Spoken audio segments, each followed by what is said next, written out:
여호와의 속량함을 받은 자들이 돌아오되 노래하며 시온에 이르러 그들의 머리 위에 영영한 희락을 띠고 기쁨과 즐거움을 얻으리니 슬픔과 탄식이 사라지리로다. 아멘. 하나님 아버지, 오늘 이 금요 기도회를 통하여 우리의 참된 소망이 무엇인지를 발견하고 그 소망을 마음 가운데 새기며 그 소망 안에서 함께 기도하고 말씀 가운데 나아가는 시간 되게 하여 주시옵소서. 감사드리며 예수님의 이름으로 기도드리옵나이다. 아멘. 이 시간 함께 보실 말씀은 이사야서 52장 7절로 10절까지 말씀입니다. 이사야 52장 7절로 10절까지 말씀, 구약성경 1032면에 있습니다. 이사야서 52장 7절로 10절까지 말씀 한 절씩 교독하겠습니다. 제가 먼저 읽겠습니다. 좋은 소식을 전하며 평화를 공포하며 복된 좋은 소식을 가져오며 구원을 공포하며 시온을 향하여 이르기를 내 하나님이 통치하신다 하는 자의 산을 넘는 발이 어찌 그리 아름다운가.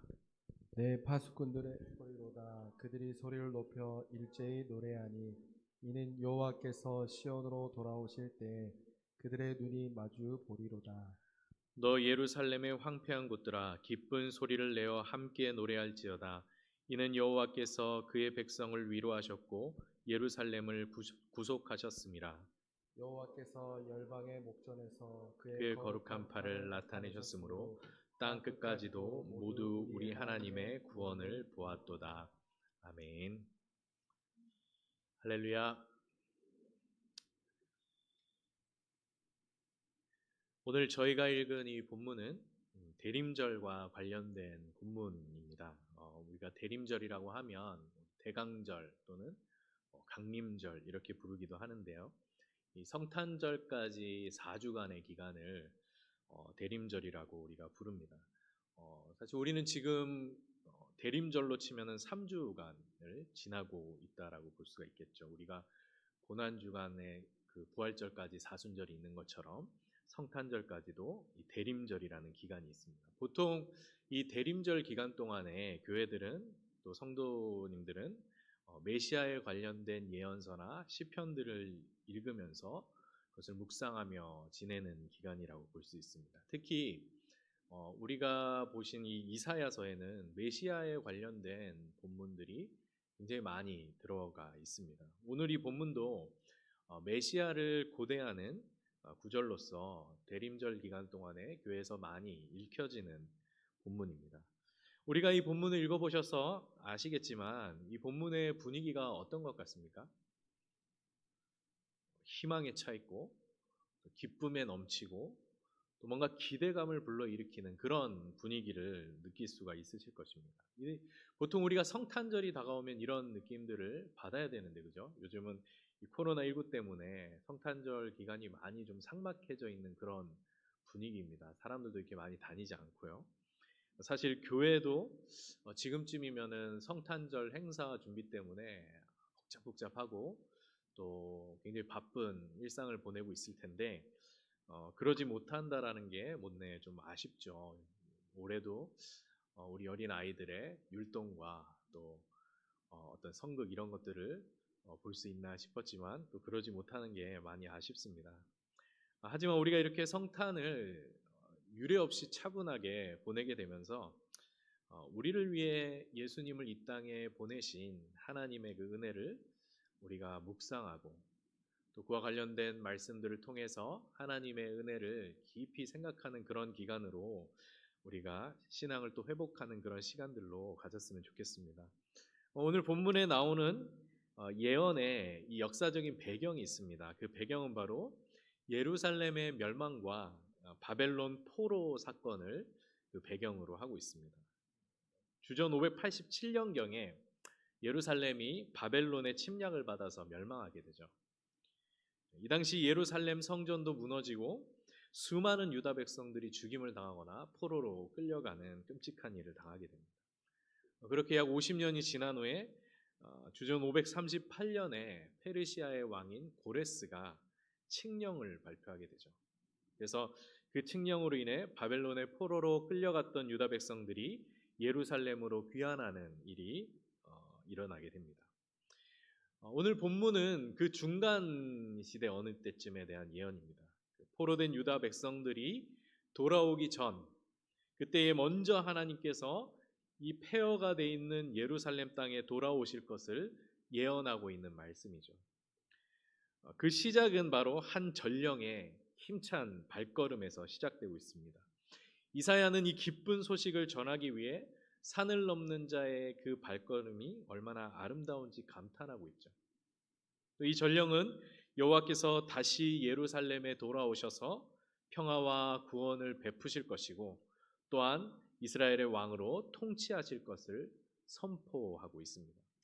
그리고 이 소식을 들은 파수꾼들이 일제히 소리를 높여 기쁨의 노래를 부르게 될 것을 예언하고 있죠. 이 파수꾼들은 전령들이 가져온 그 구원의 기쁜 소식을 간절히 기다리던 자들을 말합니다.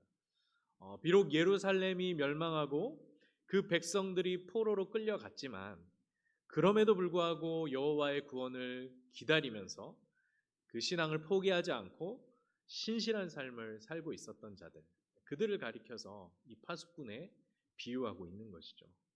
그들은 여호와의 귀환을 그들의 눈으로 보게 될 것이고 그때에 기쁨의 노래를 부르게 될 것이라고 본문은 우리에게 말해주고 있습니다.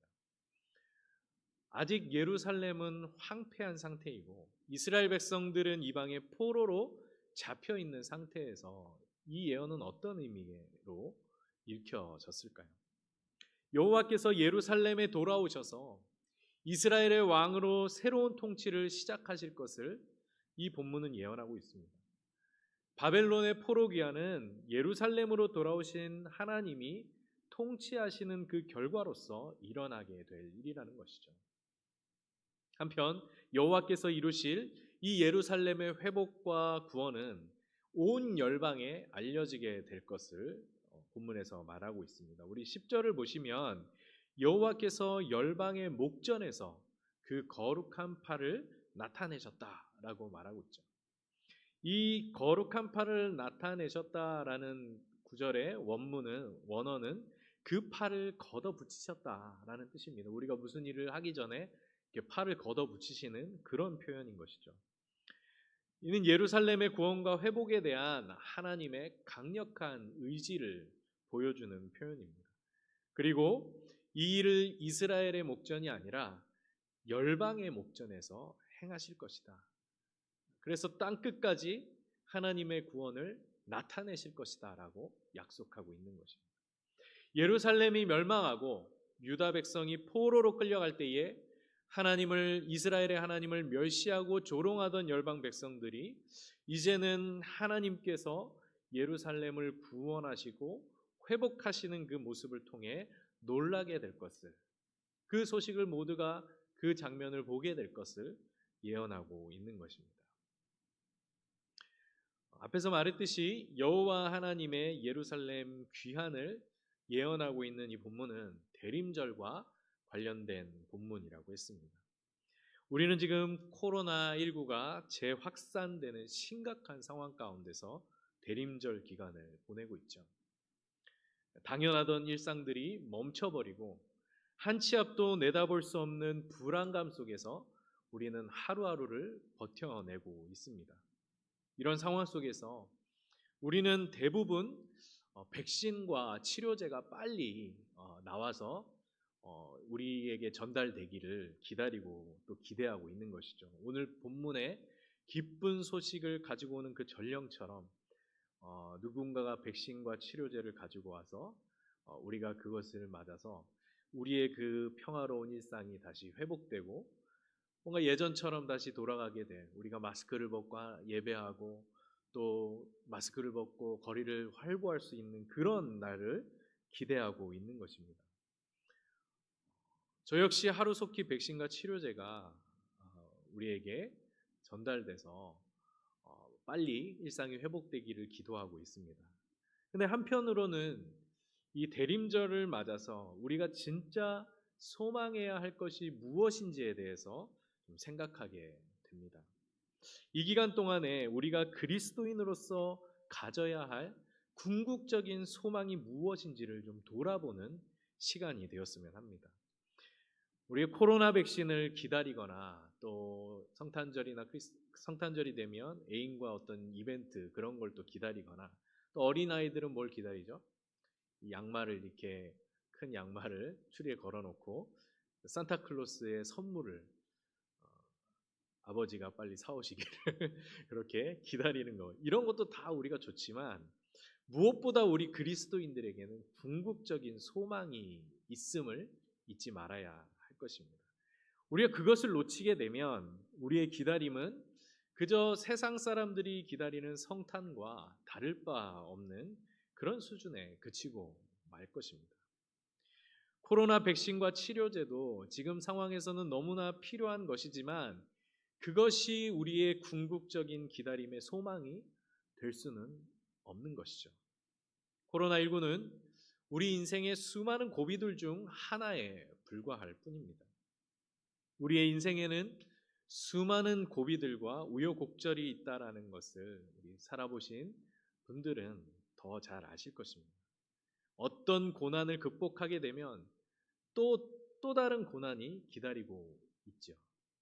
해마다 재앙과 위기는 끊이지 않고 일어나기 때문에 항상 우리가 연말에 뭐 뉴스나 이런 걸 보면은 항상 하는 말이 무엇입니까? 다사다난했던 한 해, 그죠? 평안했던 한 해라고 말하는 적이 없지 않습니까? 그렇게 해마다 이런 일들이 끊이지 않고 우리는 한시도 마음을 놓을 수 없는 그런 세상을 살아가고 있습니다. 물론 지금처럼 전 세계가 함께 긴 시간 동안에 어려움을 겪는 것을 본 일이 없을 수도 있죠. 지금까지 코로나19로 인해서 사망한 사람이 전쟁에서 우리가 2차 세계대전이나 이런 데서 죽은 사람보다 더 많아지고 있다라고 말할 정도로 이런 어려움을 우리가 일전에 겪어본 적이 없을 수도 있습니다. 하지만 우리가 인류의 역사를 돌아보면 바이러스든 전쟁이든 경제 위기든 전 세계가 함께 고통을 겪었던 일들도 항상 반복되어 왔습니다. 지금처럼 과학과 문명이 아무리 발전했다 해도 이런 어려움을 우리는 해결할 수가 없죠. 이런 어려움이 닥칠 때마다 우리는 무기력하고 그것을 우리가 미리 예비할 수도 없다라는 것입니다. 이 코로나19가 사라진다 해도 언젠가 또 다른 재앙이 우리를 덮칠지 우리는 알 수 없는 것이죠. 여러분, 이것이 너무 염세적인 생각일까요? 제가 이런 말씀을 드리는 이유는 우리 그리스도인들에게는 이 세상에 속하지 않는 궁극적인 소망이 있음을 말하기 위해서입니다. 우리가 사는 동안 재앙과 위기와 환난과 질병은 끊임없이 일어나게 됩니다. 인간이 어떤 해결책을 만든다 해도 그것이 영원하고 궁극적인 해결책은 될 수 없는 것입니다. 이러한 인간의 한계를 발견하고 인정하게 될 때에 비로소 우리는 하나님의 통치를 바라보게 되고 거기에 소망을 두게 된다라는 것이죠. 우리에게 궁극적인 평화와 구원을 베푸시는 분은 오직 하나님뿐이라는 것을 인정하게 된다라는 것입니다.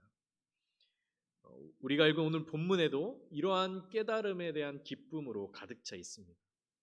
여전히 예루살렘은 황폐해 있고 이스라엘 백성들은 포로로 끌려가 있는 상태지만 선지자는 우리에게 궁극적인 소망이 있음을 선포하고 있는 것이죠. 그것은 바로 여호와께서 돌아오셔서 새로운 통치를 시작하신다라는 것입니다. 여호와께서 다시 돌아오셔서 우리의 왕으로 좌정하실 것이라는 약속입니다. 이것이 포로된 이스라엘 백성들이 바라봐야 할 궁극적인 소망인 것입니다. 예루살렘에서 시작된 하나님의 통치는 포로 귀환과 예루살렘 성의 회복에서 끝나지 않습니다. 하나님의 통치는 바로 하나님의 독생자이신 예수님을 이 땅에 보내시는 것으로 절정에 이르게 될 것입니다. 예수님께서 육신을 입고 이 땅에 오신 것은 단순히 이스라엘을 정치적으로 해방시키려고 하거나 사람들의 병을 고치시거나 가난한 자들을 구제해 주시기 위함이 아니었습니다. 이스라엘은 바벨론 이후에도 끊임없이 열강들의 지배를 받아야 했고 예수님께 병 고침을 받은 자들도 결국 다시 병에 걸리게 될 것입니다. 또 예수님께서는 제자들에게 가난한 자들이 항상 너희와 함께 있을 것이라고 말씀하셨기 때문입니다. 따라서 예수님께서 이 땅에 오신 진정한 목적은 바로 예루살렘에서 시작된 하나님의 통치를 이 땅에 실현하는 것, 또 그 통치의 결과로서 구원과 참 평화를 우리 가운데 이루시기 위함이었다라는 것입니다. 예수님을 통해 우리는 인간의 근본적인 문제가 죄로 인해 하나님과 단절된 사실에 있음을 알게 되었고 오직 예수님만이 우리를 죄에서 해방시키시고 하나님과 평화를 이루게 하시는 분이라는 것을 믿게 된 것입니다. 누가복음 2장 10절과 11절에 가보면 오늘 본문에 나오는 이 전령과 같이 죄로 인해 이 전령과 같이 천사들이 양떼를 지키던 목자들에게 나타나 큰 기쁨의 좋은 소식을 전파하는 장면이 나옵니다. 우리 누가복음 2장 10절에서 11절을 다 같이 한 목소리로 앞에 나오는 자막을 보시면서 읽겠습니다. 천사가 이르되 무서워하지 말라. 보라, 내가 온 백성에게 미칠 큰 기쁨의 좋은 소식을 너희에게 전하노라. 오늘 다윗의 동네에 너희를 위하여 구주가 나셨으니 곧 그리스도 주시니라. 아멘. 예수님의 탄생에 대하여서 천사들은 온 백성에게 미칠 큰 기쁨의 좋은 소식이라고 말해주고 있습니다. 예루살렘에서 시작된 하나님의 통치가 이제 예수 그리스도를 통하여서 온 백성에게 미치게 될 것이고 그들도 하나님과 평화를 누리게 될 것을 예언하고 있는 말씀이죠. 그것이 성취되었음을 말해주고 있는 것이죠. 그러므로 우리 그리스도인들에게 궁극적인 소망은 오직 한 분 예수 그리스도이십니다. 아멘이십니까? 오직 예수님만이 우리를 죄와 사망의 문제로부터 자유하게 하시는 분이시고 우리는 예수님을 통해서만 영생에 이른다는 사실을 믿기 때문이죠. 우리는 어떠한 환난과 재앙 속에서도 이 소망을 붙드는 자들입니다. 베드로전서 1장 3절에서 6절에 걸쳐 예수님께서 우리의 궁극적인 소망 되심에 대하여 이렇게 선포하고 있습니다. 우리 베드로전서 1장 3절에서 6절 말씀을 다 같이 읽겠습니다. 우리 주 예수 그리스도의 아버지 하나님을 찬송하리로다. 그의 많으신 긍휼대로 예수 그리스도를 죽은 자 가운데서 부활하게 하심으로 말미암아 우리를 거듭나게 하사 산 소망이 있게 하시며 썩지 않고 더럽지 않고 쇠하지 아니하는 유업을 잊게 하시나니 곧 너희를 위하여 하늘에 간직하신 것이라. 너희는 말세에 나타내기로 예비하신 구원을 얻기 위하여 믿음으로 말미암아 하나님의 능력으로 보호하심을 받았느니라. 그러므로 너희가 이제 여러 가지 시험으로 말미암아 잠깐 근심하게 되지 않을 수 없으나 오히려 크게 기뻐하는도다. 아멘. 예수 그리스도 안에서 우리가 가진 소망은 썩어질 소망이 아닌 산 소망이라고 말하고 있습니다. 이 소망의 내용은 썩지 않고 쇠하지 않을 하나님의 유업을 우리가 잊게 될 것이라는 것. 또 말세에 나타나기로 예비된 그 구원에 우리가 참여하게 될 것이라는 것. 또한 그날에 이르기까지 하나님의 능력으로 우리가 보호하심을 받게 될 것이라는 소망입니다.